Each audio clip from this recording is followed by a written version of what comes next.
Nina's face twisted with another wave of pain, her hands clutching her stomach as she doubled over. "The tea. That was supposed to keep you home during the Johnson contract presentation," she murmured through clenched teeth. "But you went anyway."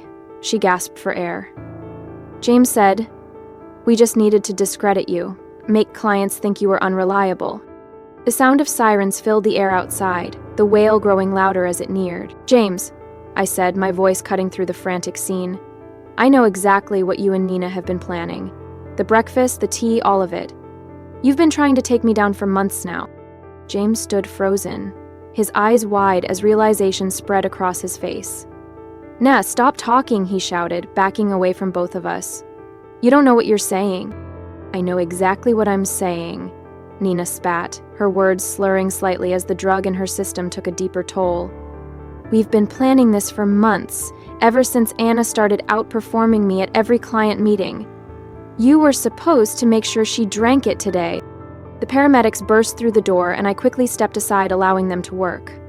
They moved efficiently, loading Nina onto a stretcher. But I didn't look away. I stopped recording and immediately sent the video to my private email, then to my lawyer.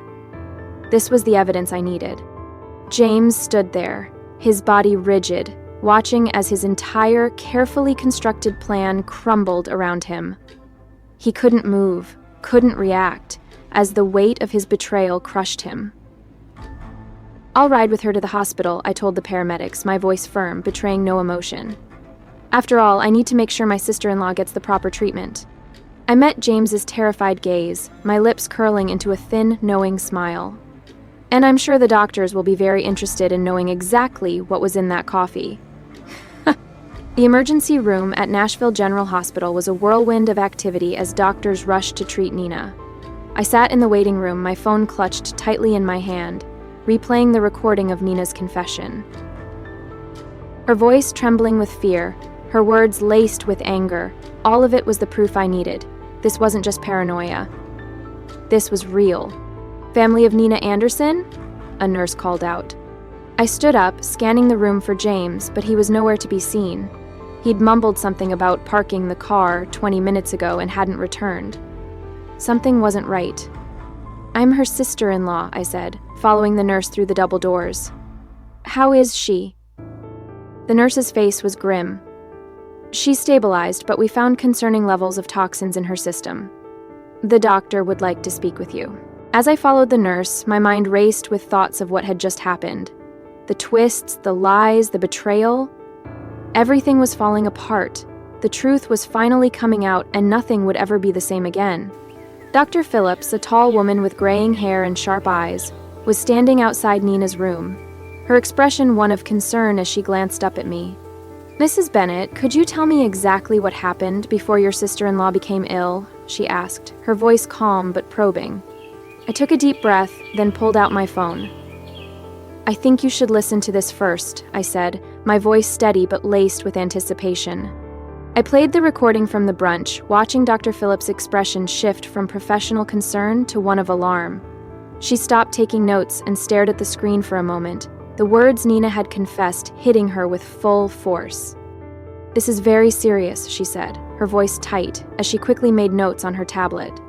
"The substance we found isn't something that accidentally ends up in coffee. What we're looking at here is deliberate contamination." Just then, I heard footsteps.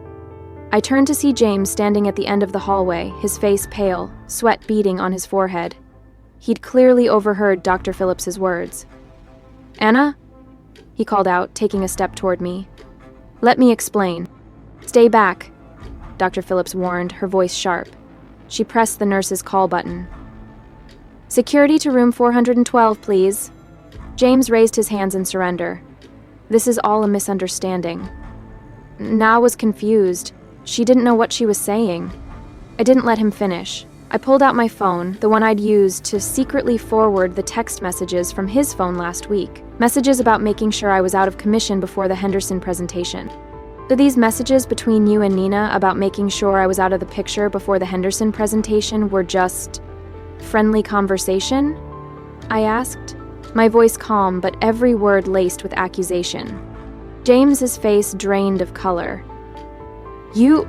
You went through my phone? He stammered, looking like he'd just been caught in the act. Yes, I said firmly. After I found that strange item in your desk drawer. Yes, I did. I turned to Dr. Phillips. Doctor, I've been hospitalized 3 times in the past 6 months with unexplained symptoms. I'd like to know if they match what you found in Nina's system today. Dr. Phillips' eyes narrowed, her professional demeanor intact. We'll need to run some tests to compare. Security will make sure your husband remains available for questioning. 2 security guards appeared, positioning themselves on either side of James. He looked trapped, his previously perfect facade crumbling right before my eyes. Nina and I, James stuttered, trying to backpedal. We were just trying to help you slow down. You were working too hard, taking all the big clients. I cut him off. By poisoning me? My voice was steady, even as my hands trembled with rage. How long have you been doing this? Was it you who tampered with my food at the Christmas party too? James fell silent. His face said everything. His silence was all the answer I needed. Behind him, I could see Nina's room, where she lay connected to a maze of monitors, the earlier bravado now replaced by the pallor of someone who knew the consequences of their actions, were finally catching up with them. Detective Mendoza is on her way, Dr. Phillips said quietly, her gaze sharp as she looked back at James. She'll want to take statements from everyone involved. I nodded, feeling a strange sense of calm wash over me. The truth was finally coming out, and there was no going back now. The door swung open an hour later, and Detective Mendoza entered, her presence commanding attention as she walked down the sterile hospital corridor. A seasoned investigator, she specialized in domestic abuse cases and had an intensity about her that immediately put me at ease. She listened intently as I played the recording from Brunch, her eyes narrowing with each word Nina had said. When I showed her the text messages, her expression hardened, and she reviewed my evidence with a sharp eye. Mrs. Bennett, Detective Mendoza said, looking up from her notes. You mentioned previous hospitalizations. Can you tell me more about those incidents? I pulled out my phone again, my hands moving automatically. I opened a document I had been keeping meticulously for months, detailing every suspicious event, every symptom I had experienced. The first time was in February, after a dinner at Nina's house, I began. Severe stomach pains, dizziness, and confusion. The second time was in April, after the tea incident. And then, in June, after breakfast at their house again, I paused, my voice steady despite the rising tide of emotion inside me. Each time, the symptoms were similar, but just different enough that the doctors couldn't pinpoint a cause. Detective Mendoza's eyes narrowed as she scanned my detailed log of dates, symptoms, and circumstances. She didn't need to say anything. The look in her eyes spoke volumes. You've been keeping records all this time? I hesitated before pulling out another phone from my purse. I also started carrying a backup phone with a different number, I said, my voice low. I used it to record conversations when I was around them, just in case I needed evidence. The weight of the situation hit me then. I had spent so many months unsure, questioning my own sanity, but now... Finally. The truth was unfolding, piece by piece. The betrayal. The lies, the poisoning. All of it was out in the open, and there was no denying it now. There were several recordings where Na and James discussed their plans, though they were careful to avoid being too explicit. But in one of the recordings, Nina's voice came through clearly. The Henderson account is worth millions, James. We can't let her ruin everything we've worked for. Just stick to the plan. A few days of illness should be enough. James's response was just as damning. I've got something stronger this time. She won't make it to the presentation. Detective Mendoza's expression hardened as she listened, her gaze fixed on the recording. Through the window of Nina's room, I could see my sister-in-law had now awoken, but she was far less confident than she had been at brunch. The hospital is running toxicology screens, Detective Mendoza informed me, her voice steady. Dr. Phillips has already identified several substances that don't occur naturally. We'll need samples from your home as well. A commotion further down the hallway caught our attention. James was arguing with the security guards, his voice rising with desperation. I need to speak with my wife, he shouted. Anna, please, you don't understand. We were trying to protect you. Detective Mendoza stepped between us. Mr. Bennett, you're not helping your case. We've already found evidence of premeditated." James cut her off with a bitter laugh, his voice echoing down the hall. "We were just trying to slow her down. She was working herself to death, taking all the major accounts." He glanced at Na. Na said if we could just make her take some time off by poisoning her. Detective Mendoza's voice was sharp, cutting through the air. "That's not protection, Mr. Bennett. That's attempted murder." The color drained from James's face. "Murder? No. No, that's not what... We never meant to..." "Then what exactly did you mean to do?" I asked, my voice surprisingly calm despite the storm brewing inside me. "When you put something in my coffee this morning, what was supposed to happen?" James stood frozen, his silence hanging heavily in the air. Behind him, I saw Na watching through the window of her hospital room, her face a mask of fear and calculation. I couldn't help but wonder if she was already trying to figure out how to spin this. How to explain away months of systematic poisoning as some kind of misguided attempt at helping me. "We'll need both of their phones," Detective Mendoza said, turning to the security guards. "And I want officers posted at both doors. Nobody leaves until we get the toxicology results." Dr. Phillips entered Nina's room, a tablet in hand. Her face was grim as she reviewed the test results. Detective Mendoza and I followed her, while James remained outside, guarded by the security officers. Na tried to sit up straighter in her bed, but the tremors hadn't completely subsided. "The toxicology report shows elevated levels of several substances," Dr. Phillips announced, her voice clinical. "Most concerning is the presence of a particular compound that's typically used in pharmaceutical testing. It's not something the general public should have access to." Na's face went pale. "That's impossible," she whispered. James's voice broke in.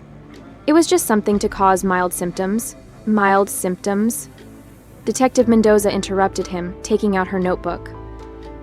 "Like the ones your sister-in-law experienced over the past 6 months?" Just then, the door opened and another detective entered, holding an evidence bag. "We found these in Mr. Bennett's office desk at the Anderson marketing firm," the detective reported, presenting several small bottles with clinical labels, along with detailed notes on dosages and reactions. My knees weakened as the full scope of their plan began to hit me. They had been documenting everything like it was some kind of twisted experiment. "It wasn't like that," Na protested, but her voice wavered. "We just needed to track what worked. The first few attempts weren't effective enough. You kept showing up to meetings anyway, so we increased the dosages." Detective Mendoza nodded, examining the bottles. "Did you know these substances could be lethal in higher concentrations?" The room fell silent.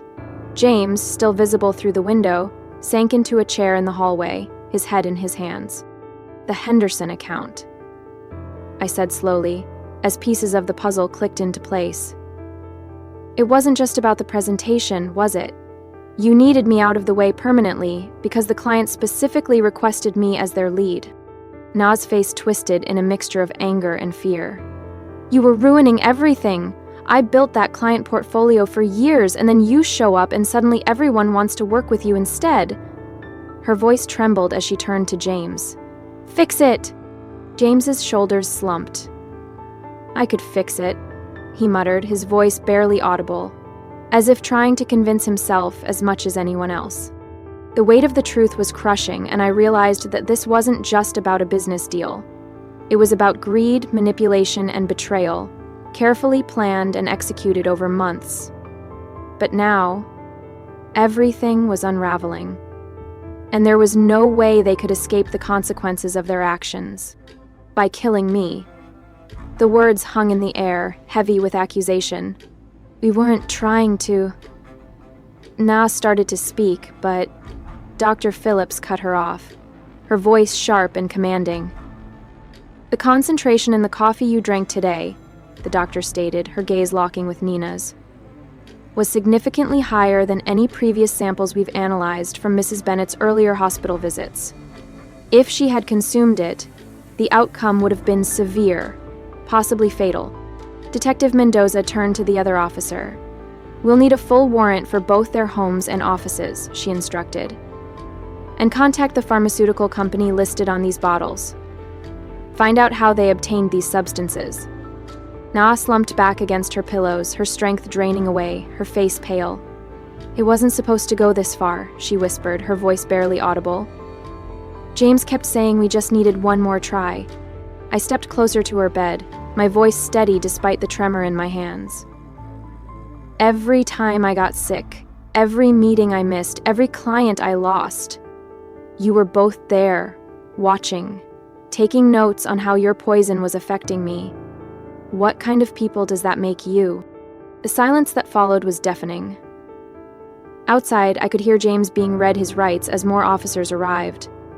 Na stared at her hands, unable to meet my gaze. "Detective," I said, turning away from my sister-in-law, "I'm ready to make my formal statement now." The trial lasted 3 weeks, though it felt like years. I sat in the courtroom each day, watching as the prosecution meticulously laid out their case against James and Na. The evidence was overwhelming. The bottles found in James's office, their detailed notes on each poisoning attempt, the recorded conversations, the text messages. Everything pointed to their premeditated plan. What struck me the most, though, was their demeanor throughout the proceedings.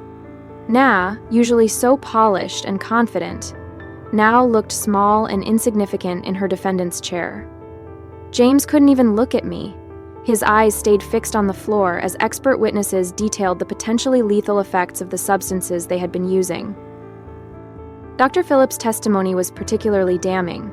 She presented a comprehensive analysis showing how they had gradually increased the dosages over time, demonstrating their clear intent to cause me serious harm. The representative from the pharmaceutical company confirmed that James had stolen the compounds through his college friend who worked in their research department. The defendants showed a calculated pattern of behavior. The prosecutor argued in her closing statement. This wasn't just corporate sabotage. It was a systematic attempt to harm Mrs. Bennett, with a clear escalation that could have resulted in death. When the verdict was finally read, I felt no joy, only relief. Both James and Na were found guilty on multiple counts, including attempted murder and conspiracy. The judge's words echoed through the silent courtroom. The premeditated nature of these actions, carried out against a family member over an extended period, demands the maximum sentence. I watched as they were led away in handcuffs, my thoughts swirling. Greed and jealousy had twisted two people I once trusted into something unrecognizable. Their business, their reputations, their freedom, all sacrificed in an attempt to destroy me. 1 year after the trial, I stood at the podium of the Nashville Business Leaders Conference, preparing to give the keynote speech. The irony wasn't lost on me. This was exactly the kind of opportunity Na had tried to prevent me from achieving. The Henderson account, which she and James had been so desperate to steal, had led to several more major clients, establishing me as one of the top marketing executives in the region. Success isn't just about talent or hard work, I began, looking out at the sea of faces before me. It's about integrity. It's about building genuine relationships based on trust. I paused, letting my words sink in. Sometimes the biggest threats to our success come from those closest to us. But surviving those challenges makes us stronger. After my speech, several young professionals approached me, eager to seek advice. One woman, her eyes bright with determination, asked how I had maintained my composure throughout the ordeal. "I focused on what I could control," I told her, my voice calm but steady. "I gathered evidence, trusted my instincts, and refused to let fear stop me from pursuing my goals." Later that evening, I received an email from the Henderson client confirming they were renewing their contract for another 3 years. I smiled, feeling a sense of pride and relief. It was a reminder that I hadn't just survived, it had made me stronger. It was the letter I hadn't been reading, and it started this book with it. As I thought about everything that had happened, I couldn't help but reflect on how differently things might have turned out if I hadn't trusted my instincts that day at brunch. I looked over at the local paper, which had run a small article that morning about Nah and James beginning their prison sentences. But I didn't read it. Instead, I focused on the proposal for my newest client project, knowing that the best revenge wasn't about getting even. It was about moving forward and succeeding, despite those who had tried to hold me back. Looking back, the betrayal from those closest to me was the hardest pill to swallow. But it taught me 2 crucial lessons. Trust is sacred, but must be earned, and always trust your instincts. I gave my trust freely, and it was taken advantage of. But now I know that trust should never be given blindly. The people closest to us can hurt us the most, and we must guard our hearts wisely. Most importantly, I learned that if something feels wrong, trust that gut feeling. It wasn't easy to face the truth, but it's what led me to safety. Listen to your instincts. They will never steer you wrong. As my mind spun with rationalization, fear, doubt, and panic, so did my heart. It pushed open the door in the after 11:30 clock.